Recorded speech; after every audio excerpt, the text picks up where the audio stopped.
ధర్మార్థ కామ మోక్షాలు 4 మన వాళ్ళు ఆ వరుసలో ఎందుకు పెట్టారు? ధర్మం తర్వాత అర్థం ఎందుకు పెట్టారు అంటే ఈ అర్థం కామం 2 మధ్యలో ఉన్నాయి. గమనించండి, అర్థకామాలు. ధర్మం మోక్షం ఆ చివర ఈ చివర ఉన్నాయి. 2 పోలీసులు అటు ఇటు ఉంటే మధ్యలో ఎంతమంది దొంగలు ఉన్నా ఇబ్బంది లేదు, ఎక్కడికి వెళ్ళరు వాళ్ళు.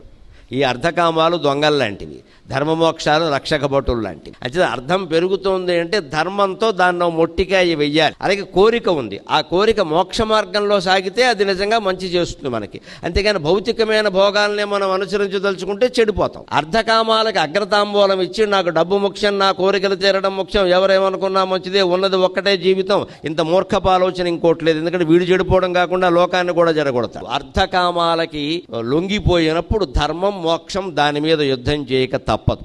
అప్పుడు యుద్ధం వస్తుంది ఖచ్చితంగా. ఎప్పుడు అర్ధకామాలకి ప్రాధాన్యం పెరిగిందో, ధర్మమోక్షాలకి ప్రాధాన్యం తగ్గిందో అప్పుడల్లా యుద్ధం వస్తుంది. ఇప్పుడు మన జీవితంలో ప్రతిరోజు కురుక్షేత్రమే.